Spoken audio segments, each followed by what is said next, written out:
Welcome to the Red Mage 1 to 100 Leveling Skills Guide. I'll be going over all of your skills as you train to recover from being French, derogatory, better than the rest of them, but also hopefully kill your enemies along the way.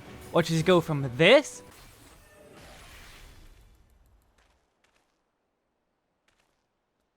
to this. This is a beginner-focused series aimed to help those new to Final Fantasy XIV, the MMO genre, or still just need a little help. In that same vein, this will be focused on your actions and how to use them. We'll not be going deep into optimization, instead focused on the general play and giving general opening rotations. We will go through these together in order to help new players understand the process. If you wish to push your play further, there are further places you could research the job. The goal here is to drop players in on the ground level so they can make strides to improve themselves. Tooltips are broken up by expansion and that expansion's level cap. So level 50 for A Realm Reborn, 60 for Heaven's Ward, 70 for Stormblood, 80 for Shadowbringers, 90 for Endwalker, and our final level cap of 100 in Dawntrail. I recommend all players add Sprint and Limit Break to their hotbars, both found in the General tab of the Actions menu. And as for how my hotbars build, it'll make sense at 100. Just put your skills on your hotbars so that you are comfortable as you play. Everyone has their own way of doing things. If you want more info on the how and why I set up my UI, check the description for a video about it. Finally, keep in mind that this is an active MMO. Patches can and will change jobs. Check the description for a quick overview of each patch's changes or special notes. With all that out of the way, please support me in whatever way you can, check my links below, and let's begin. Red Mage is both stylish and flexible. Good movement, good damage, some very important utility for when emergencies happen, and the only mage to constantly need to be in melee for their attacks. Not that the other mages should be far away, but Red Mage has an entire melee combo that is required to access your massive finishing spells. Generally considered to be an easy DPS job to learn, it has a few tricks that some people tend to miss, mostly due to Dualcast, the main feature of the job. Once you get into the flow, it feels smooth, and a pleasure to wield as it zips around the battlefield. To obtain the Red Mage job, you must complete your level 10 class quest and be level 50. That's it, as the Stormblood expansion is now part of the base game. Have these requirements met, and head to the Uldar Market, Sapphire Avenue Exchange. Near the town exit will be the Red Mage quest. Before going forward, let's mention you have an entire set of role actions. Each of these has their own uses and such, but will not be gone over here. Linked in the corner or down in the description is a guide focused on just these role actions. They're a recommended thing you should check out. Let's get into the finer details of each skill. Red Mage starts at level 50, so we have a lot of buttons in our starting toolkit to talk about. Level 20, Maim and Mend, and level 40, Maim and Mend 2. These exist only because of how A Realm Reborn is balanced. They're just passive boosts to your attacking and healing powers, 10% and 30%, but it doesn't really do anything for us. Level 1, Dualcast. This is an extremely important skill, to the point it's going to be sitting in the corner for the next while, just to emphasize its importance. Upon casting any of your spells, you will gain a buff for 15 seconds called Dualcast. Dualcast will remove the next spell's cast time and disappear. Using any skills that are not abilities while Dualcast is active will have you lose the Dualcast. For example, Sprint eats your Dualcast. Red Mage is all about casting spells in twos. Cast the first spell, immediately cast the second. Your toolkit is also based around this interaction. Some spells have short cast times, while the others have very long cast times. This needs to be emphasized a lot. We'll do that starting with our first set of skills. Let me also mention that you should keep in mind for the rest of the video, Dualcast makes for really strong weaving windows. That being places where you can use abilities between spells. Always try to fit in your abilities after a dual cast, and not the hard casts. Further, you need to actively cast a spell to get dual cast. Swift cast spells will not grant dual cast. Finally, despite dual cast existing, the act of slide casting is still just as powerful. Level 2, Jolt. Level 4, Verthunder, and level 10, Veraero. Starting with Jolt, we have a 2-second cast time, 200 MP cost, and does 170 potency of damage to a target. It also increases our black and white mana by 2, mana being our gauge here. I'll talk about this later in its own section, just don't be confused between MP and mana. They're different things. Anyway, this is a basic GCD spell you can cast, but becomes more important when we look at the other two skills. Verthunder and Veraero are both 5-second cast times, cost 300 MP, and deal 300 potency of damage. Both increase your mana by 6, but Verthunder is for black mana and Veraero white mana. This is where Dualcast comes into play. Verthunder and Veraero are so much stronger, but have such long cast times that they become weaker than Jolt. If we Dualcast them, the cast time becomes instant. Cast Jolt to get the Dualcast buff, then cast Verthunder or Veraero to instantly send the spell. Repeat this over and over. We're alternating short cast time spell to get Dualcast, then long cast time spell to send Dualcast. This is the core loop of Red Mage that makes it fairly easy to play. There's plenty of things to complicate matters beyond this core, including the final part of Verthunder and Veraero. There is a 50% chance you will gain a 30-second buff. Verthunder can give you Verfire Ready, and Veraero gives Verstone Ready. These are known as procs, or when one skill activates another. So let's see what these procs do for you. Level 26, Verfire, and level 30, Verstone. These have a 2-second cast time and cost 200 MP. They do 260 potency of damage to a target, increasing black or white mana by 5. They can only be used when you get your ready procs from Verthunder and Veraero. Look again at that cast time. They have the same cast time as Jolt, but are far stronger. 90 potency specifically. These replace Jolt in your rotation when you get a proc. They're stronger, they give more mana in total, and are a resource you should be spending. Instead of using Jolt to proc Dualcast, you will Verfire and Verstone to proc Dualcast, then use Verthunder and Veraero. This leads to some management on your part to keep your gauge going and to manage your procs. If you currently have a Dualcast proc and currently have a Verfire proc, you will only want to use Veraero and not overwrite that Verfire proc, since you cannot stack multiple instances of the same proc. This is a situation that happens very often, so get used to it. Now let's talk about gauge management since I've mentioned it. While casting spells, you'll be getting black and white mana. If you reach 50 mana in both black and white, the gauge and crystal at the top will turn red to indicate you're ready for spending your gauge. You can also continue to gain gauge up to a cap of 100. However, if the gap between black and white mana becomes 30 or more, for example, 50 mana of one color and 20 of the other, the crystal at the top will turn the color of mana you have more of. This signals imbalance. You never want to perfectly balance your mana for reasons we'll see later, but you don't want to be boosting one color so high you become imbalanced.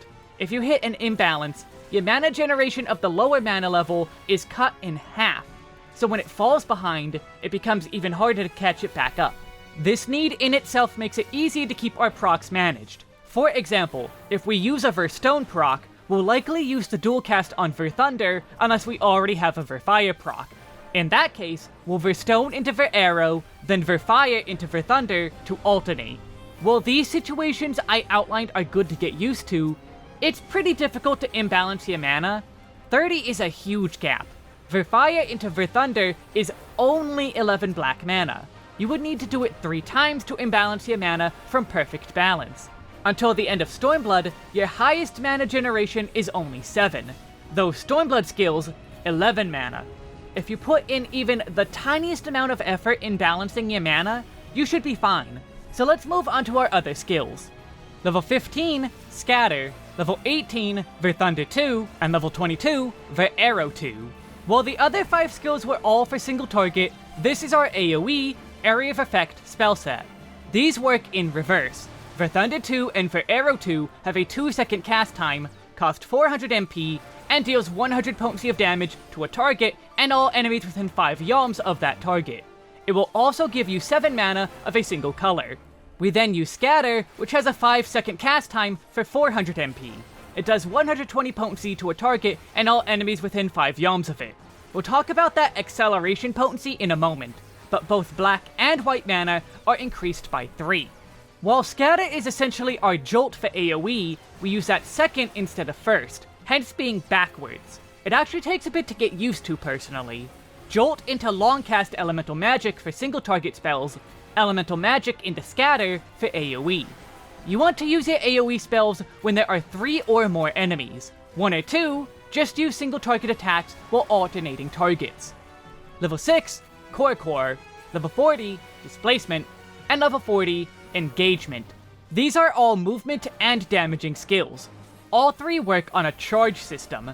Their cooldowns are per charge, and you can store up to 2 charges. The moment you use one charge, the next charge will begin the cooldown.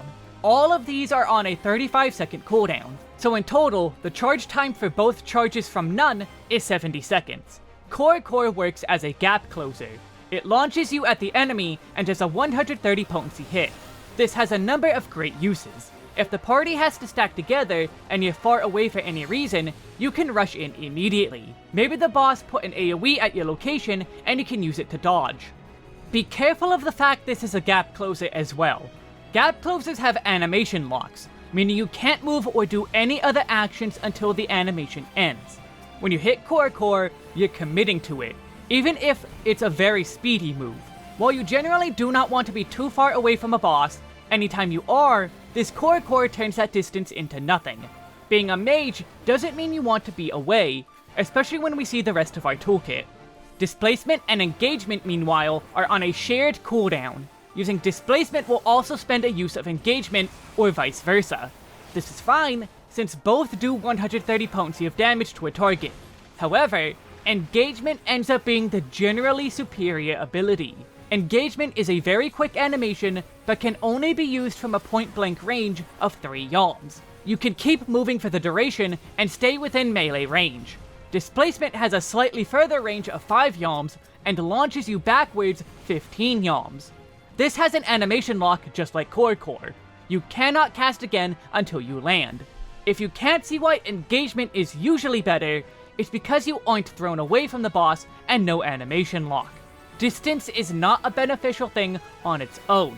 You can miss party buffs, heals, be in a bad position for mechanics, or even throw yourself off the edge of an arena. Displacement is for if there is some cause to put distance between you and your target. A point-blank AoE from the boss. Some sort of spread mechanic that you want to be away from other players. It's a lot more stylish, but it's much harder to use. The better you get at positioning and timing, the more effective Displacement will be to have around. Otherwise, just make sure to use these attacks when you have openings. It's a free bit of extra damage between spells. Use them on cooldown for the most part. Level 45, Fleche. On a short 25-second cooldown, this does 460 potency of damage to a single target. That's a huge amount of damage for a short cooldown. Be sure to send this off every chance you get. It'll be off cooldown the moment you blink. The only note here is that it is shorter than a more standard 30-second timer for the reason of Dualcast and how that affects your rotation. Use this on cooldown as soon as you can. Level 50, Acceleration. On a 55-second cooldown, Acceleration allows you to cast Verthunder, Veraero, or Scatter instantly, instead of the 5-second cast time. This buff lasts for 20 seconds, meaning you're able to prep it ahead of time when you're not casting due to downtime, or using the melee part of our toolkit I'll be going over next. Essentially, this works as a free Dualcast on just those skills.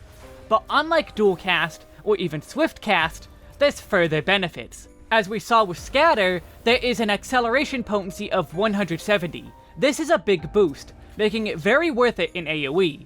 Meanwhile, in single target, Acceleration says it increases the 50% chance to activate procs to a guaranteed chance. Every use of Acceleration is a free Verfire or Verstone. This is where that proc management comes in. Let's say mid-fight you Jolt into Veraero, giving you Verstone ready. You then Acceleration into Verthunder, giving you Verfire. You now have both procs, meaning any using of procs leads to using the same element to try and reproc what was just used. So Verfire into Verthunder. This also doesn't spend Dualcast. If you have Dualcast and Acceleration active, Acceleration will be spent first. Dualcast will be spent second. So you can do Verfire into Verthunder a second time. Acceleration is extremely key to keeping up the flow of the job. If you are getting poor proc luck, Acceleration is your ticket into bigger damage and bigger mana gains. While 1 extra mana doesn't seem like much, the potency alone adds up fast. And with how long duties are, 1 mana does add up after enough procs. I want to emphasize again quick, it only works on those specific skills. If you use Jolt or a proc, it will not remove acceleration. Acceleration also gets spent first if you have both. Level 1, Riposte. Level 35, Zwerchhau. And level 50, Redoublement. These are just bad. These are melee weapon skills, a full combo that does an average 170 potency, the same power as Jolt. You must perform them in order to complete the combo, no skipping ahead. They do scale off magic, so it's not like you're doing strength-based damage like your auto attacks. You do not want to use these. However, there's a fine print at the bottom of each skill. They upgrade when you have at least 15 or 20 of each mana, from this point referred to as 15-15 or 20-20. Level 1, Enchanted Riposte. Level 35, Enchanted Zwerchhau. And level 50, Enchanted Redoublement. Much better. These are still a combo, so you still want to perform them in order. There are also still melee skills with a 3 yalm range, forcing you to be next to the enemy you are using it on. Enchanted Riposte is a 220 potency hit, Enchanted Zwerchhau a 290 potency hit, and Enchanted Redoublement a massive 470 hit. These cost 20-20, 15-15, and 15-15 mana each. In total, that is 50-50 mana for our whole combo. On top of the potency, Enchanted Sword Strikes have a faster cooldown than the normal 2.5 seconds. For Riposte and Zwerchhau, they have a 1.5 second recast time, functionally making them stronger than their listed potencies. Redoublement has an only slightly shorter 2.2 second recast. This is our goal as Red Mage. We build up mana until we have at least 50-50, then spend all of it on a big melee combo. This melee finisher will get longer, and getting to it will get easier as we level up and get more tools. But in every rotation, every opener, our goal is to build mana, then unleash our melee combo. There's a few things to worry about though. As I mentioned, the gauge turns red when you hit 50-50. Anyway, before level 50, you don't have your full combo. The threshold remains 50-50, even back in Sastasha, where all you have is Riposte. Also, let me reiterate that this is a combo. Beginning to cast any spell after initiating the combo will cancel the combo entirely. The spent mana will be gone, and you'll have to get back up to 50-50 to try again. Be ready to commit to a full combo when you begin it, which also means timing a combo for when melee range is safe. Stay close to do your combo when it becomes available, but be careful the boss isn't about to do some form of boss-scented AoE you need to back out for. So now let's move into talking about openers and how Red Mage doesn't really have one at 50. Level 60 and above, basically all your openers have a similar flow and are based on your melee phase. Your kit is lacking the single most important tool for you to actually have an opener until that point. So much so, there's no actual point in showing you a proper opener. Right now, we just have a base rotation. Do your dual casting to 50-50, spend mana on your melee combo, repeat. Instead, let's talk about a trick you could do in openers that is available now. The first cast you do will always be a hard cast. We're supposed to be starting with Jolt, right? Well, not in an opener. In ideal scenarios, the tank will give us some sort of countdown so that the long cast time doesn't matter. In the footage you see, I even use a timer just to time it for myself to use Verthunder or Veraero instead. This is something you'll basically never get in casual content. You need to guess when the tank is going to pull and try to manually time your cast 5 seconds before the boss is pulled. I personally do this for the pacing of the rotation and comfort. This is not absolutely required though. You can make your first cast a Jolt if need be. So decide for yourself if you're going to do the long cast, or just relegating yourself to the whims of the tank who instantly pulls even in hard trials. If you do get a countdown, do Verthunder or Veraero. Make sure you're also using Acceleration, Fleche, Core, and Engagement as part of your rotation too. And don't use your AoE skills in single target. Save those for trash pulls. But stuff like Fleche, Core, and Engagement are good in AoE still. They may be single target, but they're OGCDs you can weave between your spells. Level 50 is more about understanding how Red Mage works as a concept.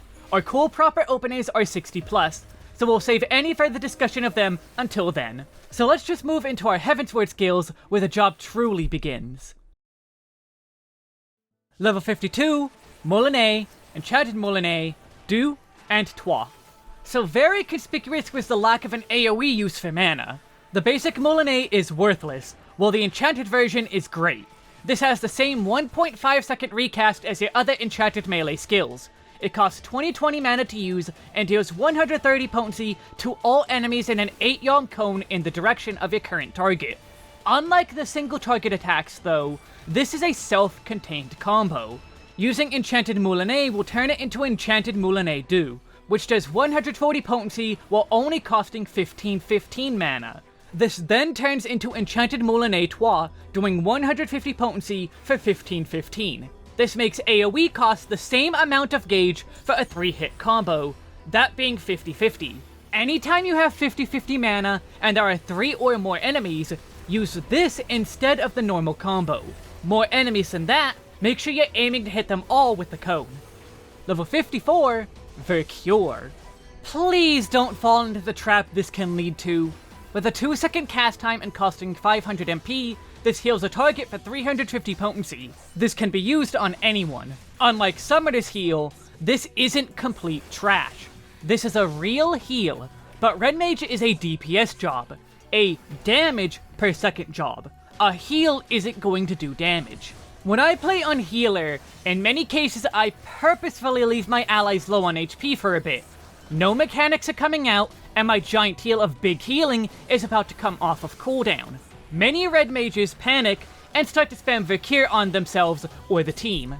Some red mages will be missing less than 20% of their HP and Vercure back to max HP. Vercure is mainly for solo play and for absolute emergencies such as the healer dying or being really bad. For as good as it is, it's still worse than a healer's worst healing skill. The penalty for death isn't this gigantic thing in your average content. Wipes tend to be very lightweight punishment outside of trials and raids. Unless you are absolutely certain the healer is gonna let you die, just let them heal. If they let you die purely from lack of healing, and not because you stood in an AoE you should have avoided, hold off on that Vercure you were preparing. Vercure can be very good though. It can be very useful and even save runs. There is a time and a place for it, but you do the same amount of damage at low HP as you do at max HP. It's the dead DPS that does 0 damage. If you're going to die for sure, use Vercure, but if you're 10 minutes into a dungeon and the healer is doing just fine, leave it go. Aside from that, Vercure has a really fun technique you can use it for. Consider the following situation. Bosses that leave the arena for ultimates or have short invincibility phases. While you are unable to attack the boss or other enemies, use Vercure. You can use it for healing since it's not like you could be attacking, but what I want to highlight is the Dualcast you get. Vercure procs Dualcast. Right before ad spawn or the boss comes back to fight, you can Vercure to immediately throw out a Verthunder or Veraero for extra damage and mana. You might even get an extra proc of Verfire or Verstone out of it. This is an extremely small thing, borderline min-maxing, but I find it extremely fun to do, especially in bosses that give you a lot of downtime windows. Level 56, Contre Sixte.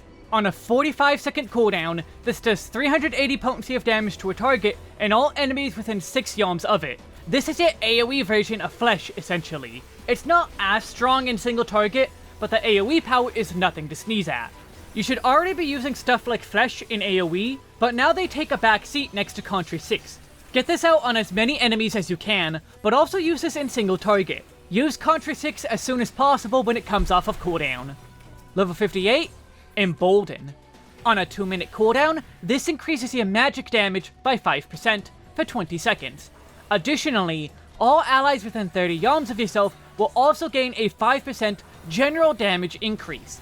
Another reason to be in melee range, you and your allies are all starting to buff each other with party buffs. Ideally, everyone will be throwing these all off at similar times, multiplying the effectiveness. We'll be slotting this into our opener for this purpose, then using it on cooldown when in combat. Don't ignore this in Trash either. Trash is more dangerous than bosses, so this makes for a perfect excuse to make your Moulinets do even more damage, along with whatever the rest of your party is doing. Keep using this so you all do bigger burst and kill faster. Level 60, Manafication. This is one of 2 skills that are locked by your job quests. If you have not been doing your job quests, you better get catching up. Then keep going to level 70. Also, having a 120-second cooldown, Manafication will give you 3 stacks of magicked swordplay. These stacks negate the cost of your enchanted sword skills for the next 3 uses. Your gauge will not turn red as if you have over 50-50 gauge, if you expected that to happen. The use of this is simple: get a free melee combo every 2 minutes. Because Manafication and Embolden are both 2-minute cooldowns, you can use them together. You're guaranteed your strongest attacks in your melee combo, while putting it under a damage buff. Just keep in mind that this says it breaks combos when you use it. So say you use Riposte into Zwerchhau. If you use Manafication before Redoublement, the combo will reset. There isn't a reason to ever use Manafication in the middle of your combo, but it's something to keep in mind. Now we can build ourselves our first opener thanks to Manafication, one that will serve us to level 100. We get a number of skills that will extend our opener, but still revolves around Manafication and the melee phase that gives us. So here's how it goes.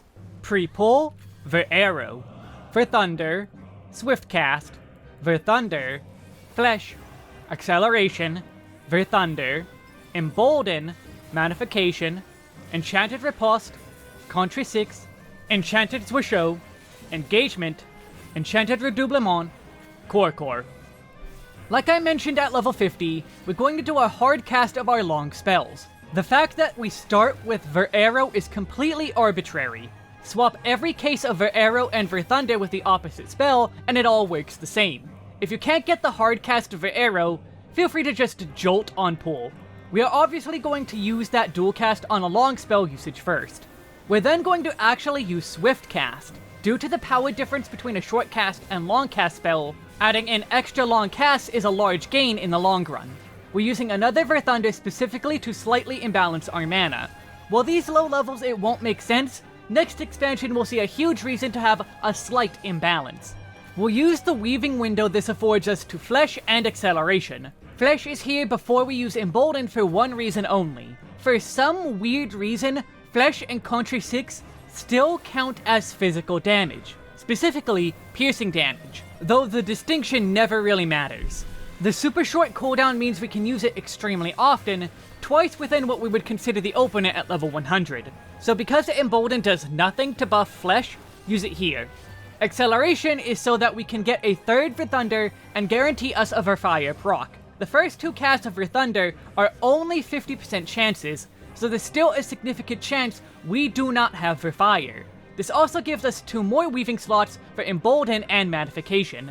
This is about where everyone will be using their party buffs, so using yours at the same time is ideal. Here, we'll use our melee combo with the free stacks from Manafication, while weaving our OGCDs along the way. Contre Sixte is first due to it being the strongest we have left. Second is Engagement, partly due to it being stronger, but also because it is fast. Core third because Redoublement has a longer recast window. The animation lock from Core can be awkward if your ping is high, so we abuse the longer window. From there we can spend our Verfire proc and swap to casting some white magic to keep our bars away from hitting true imbalance. We'll use this weaving window to use our second stack of Core and Displacement. It's still free damage, even if not buffed by Manafication. After this point, we have no guaranteed procs, even if they are likely.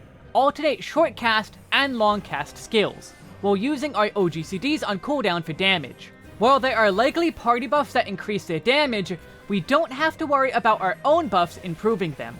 Let's also talk about AoE and an AoE opener, though that name is a bit of a misnomer for a few reasons. How singular bosses work versus trash pulls is an entirely different pacing, especially when you consider tanks pulling wall to wall and all that entails. The journey to where the tank stops running is sometimes long, but also usually uneventful for a red mage. At most you can try to cast a Veraero 2 or Verthunder 2 into scatter while running. If your tank is fast, you won't have time to. At most you can use Swiftcast and Acceleration on the run, but these won't be worth it either. Why Acceleration scatter during the run when it might only hit 3 enemies at best, when the finished wall to wall has 8 enemies? This does make it okay to use Fleche, Core, and Engagement while running, since those are single target skills anyway. So when the tank stops, we're going to unload. Things are very similar, but a bit more sped up.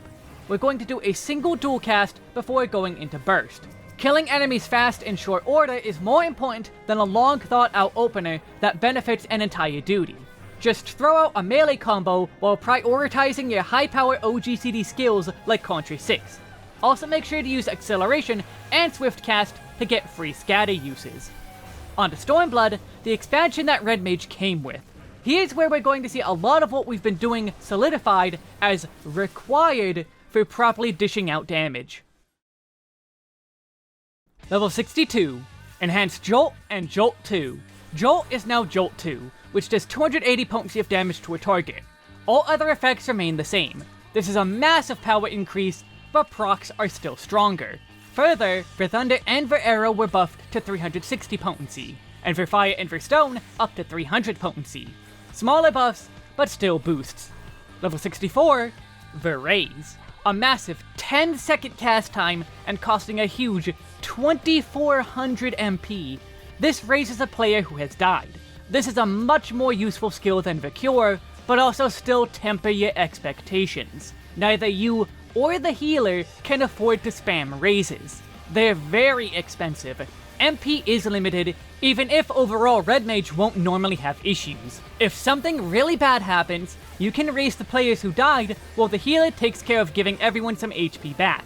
This is especially important if it was a healer or a tank who died. You can keep going so long as you don't fully wipe, so getting them up quick is a benefit.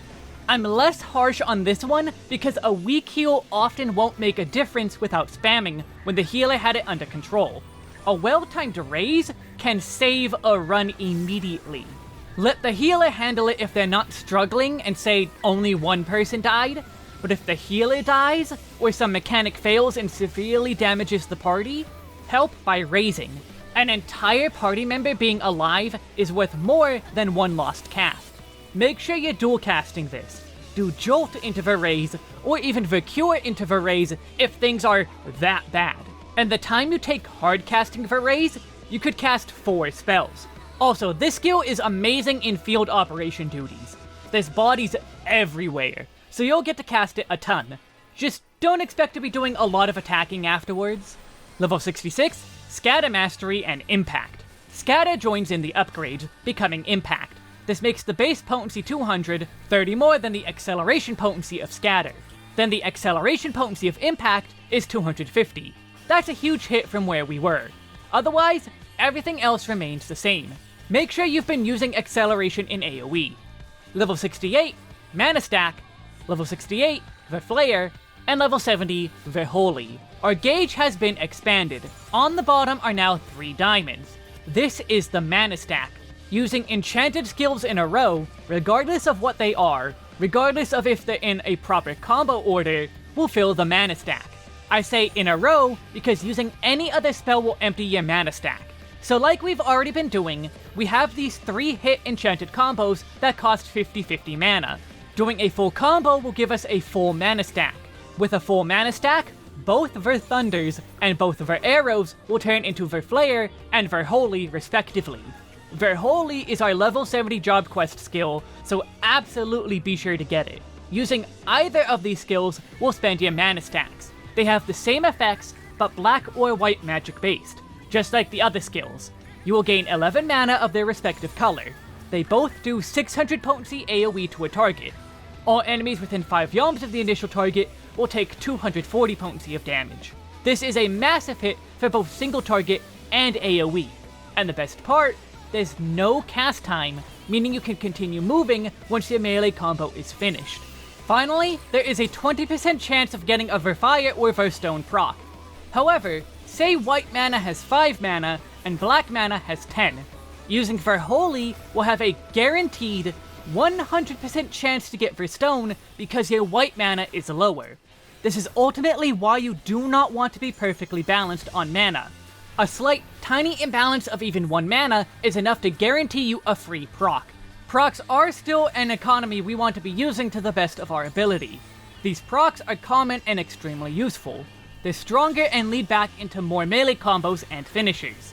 It's not rotation ruining, but it's a benefit we want to abuse. A special note I want to make as an aside is that your mana stack will never empty out on its own. The pseudo combo cannot be broken by time. Say the boss leaves the arena for downtime, or a pull ends after your third mana stack is gained. You can hold this combo indefinitely, so long as you do not try to cast any other spells, even Vercure. These are the only new skills we got for putting into a general rotation and our opener.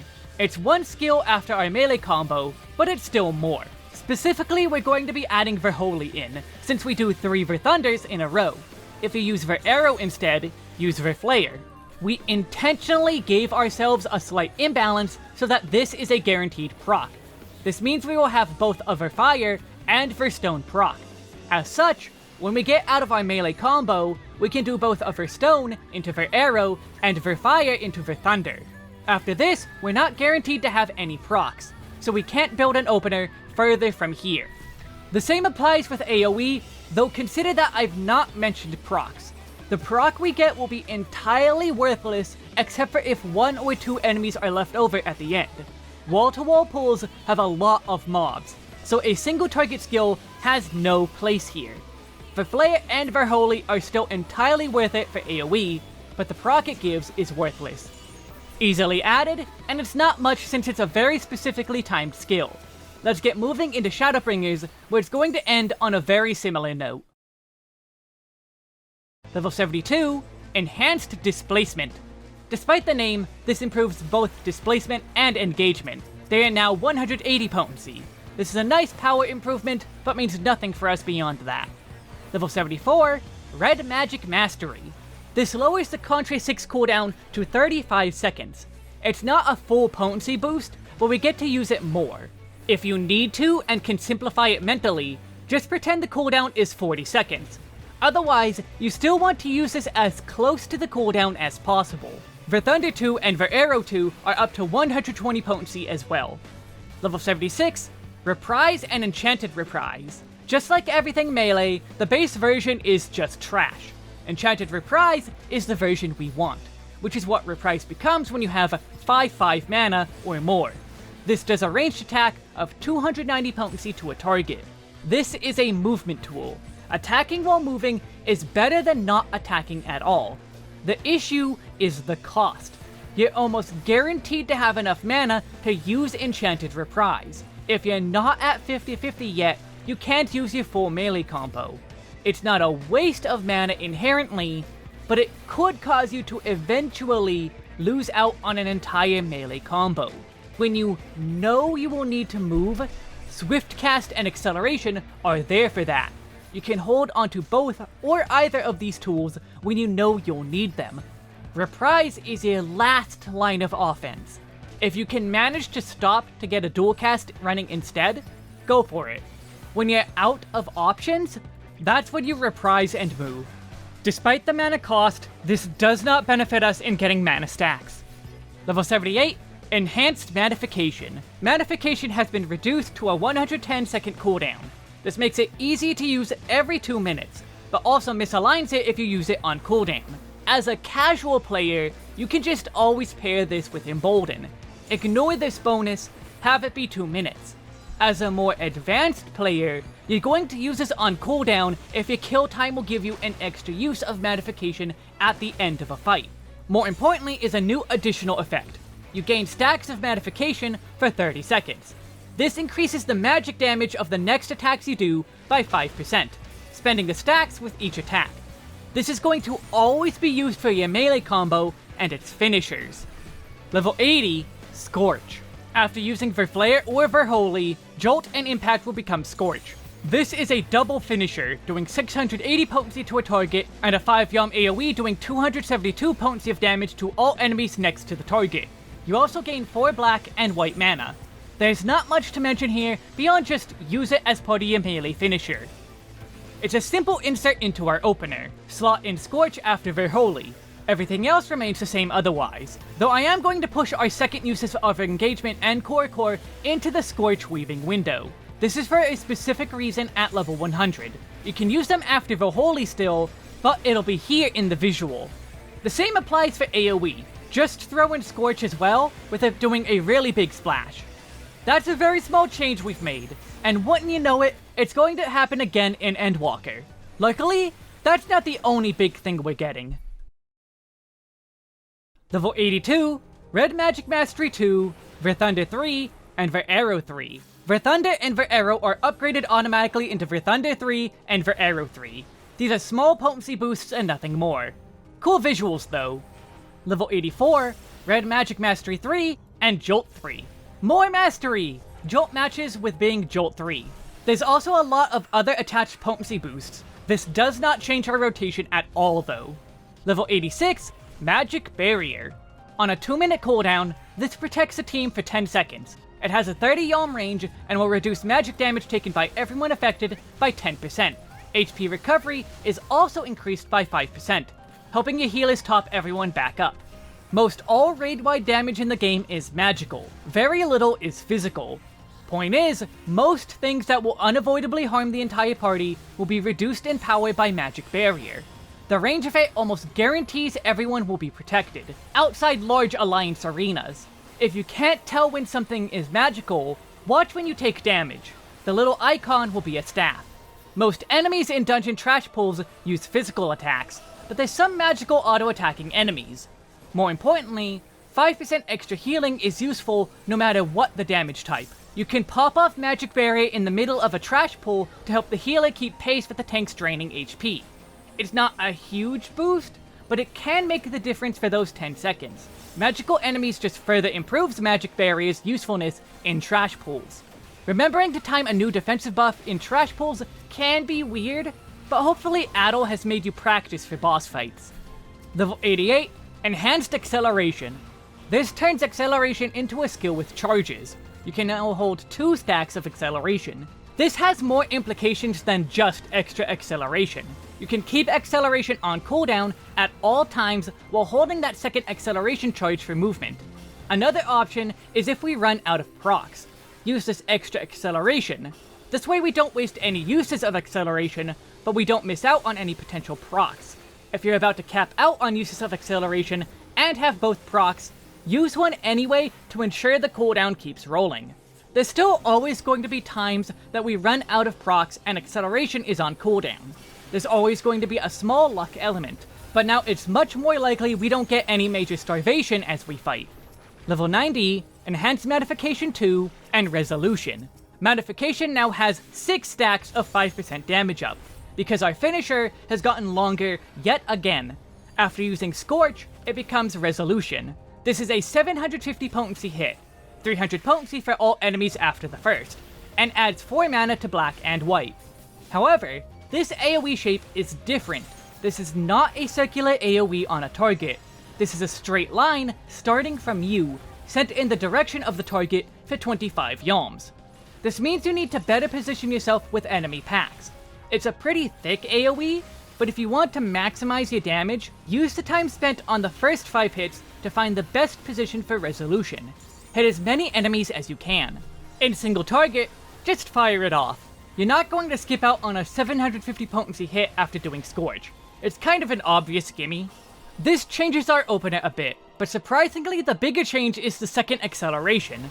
After Resolution, we can pop acceleration for free damage. Yet we're going to instead use Verfire into Verthunder, into Veraero. This resets the proc of Verfire, as the timer will be getting low after our long melee combo.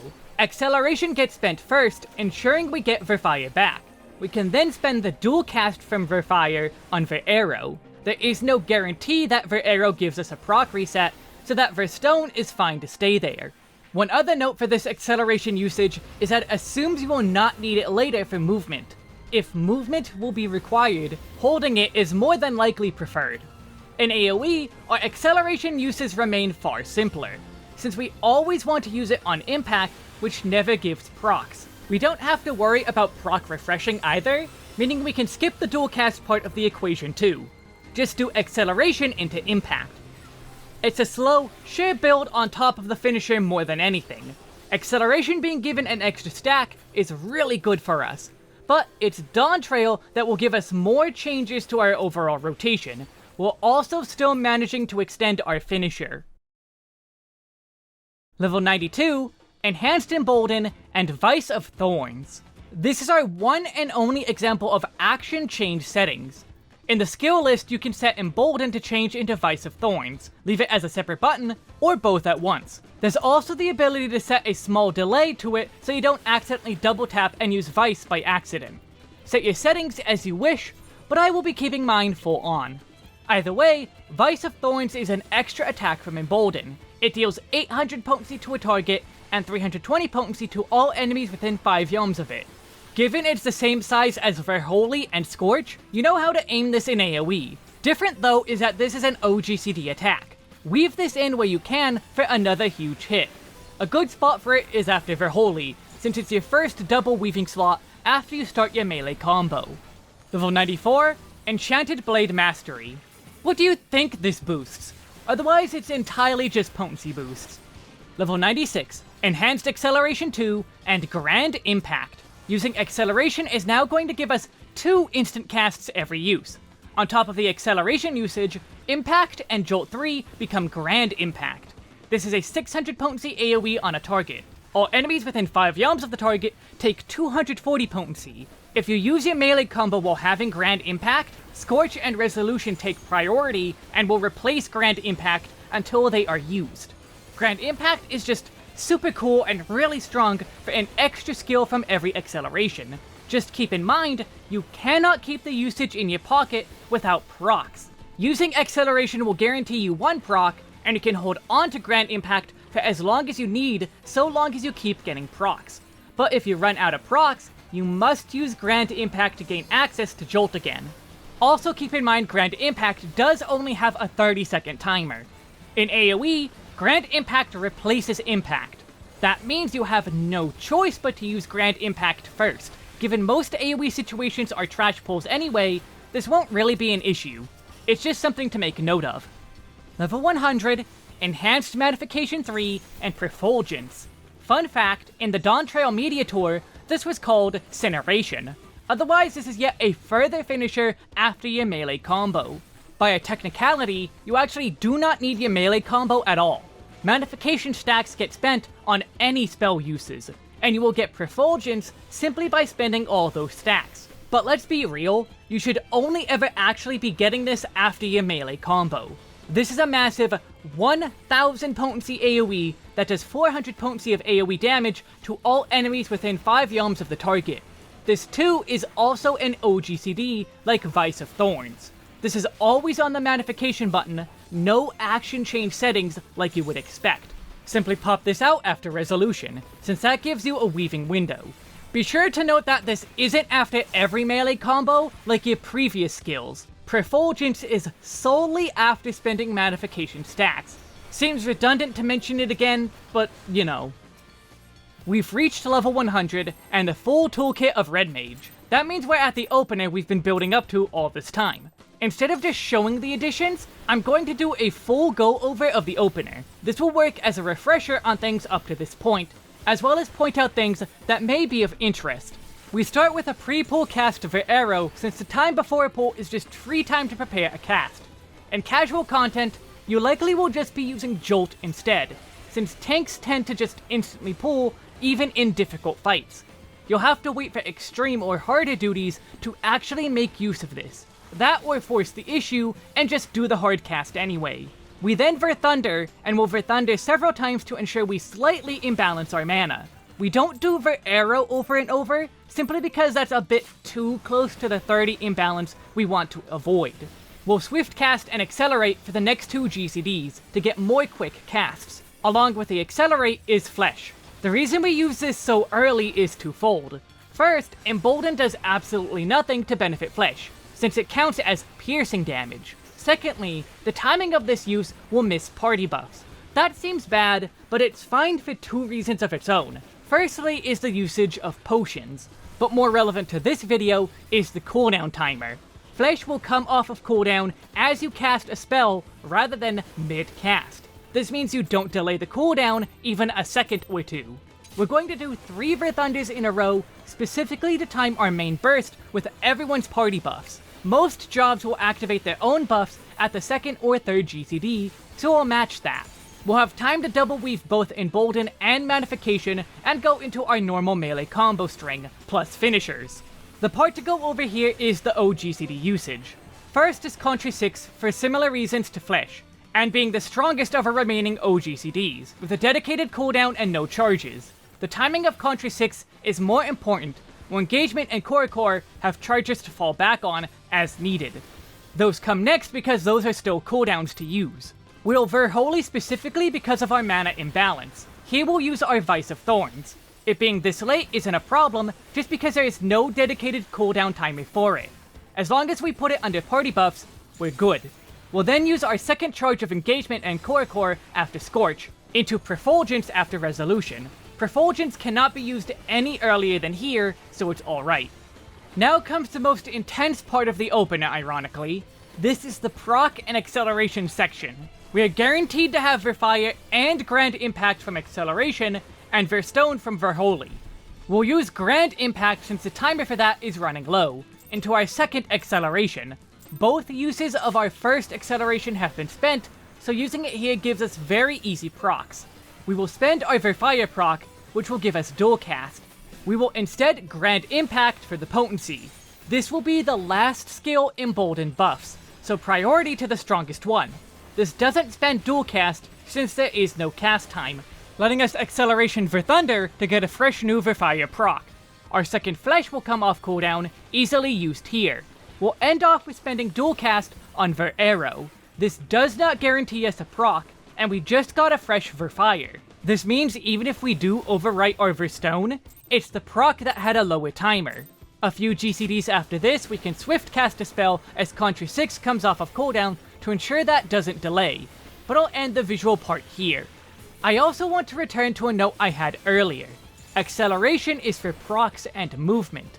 If we use Acceleration here, we will not have a stack available for movement. If a fight dictates you will need to move, you'll end up holding onto this cast.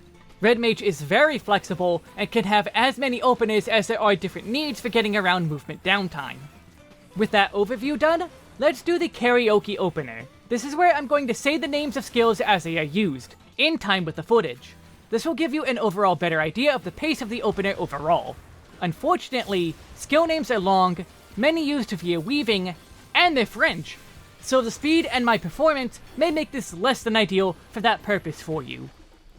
Pre-pull, Veraero III. Verthunder III. Swiftcast.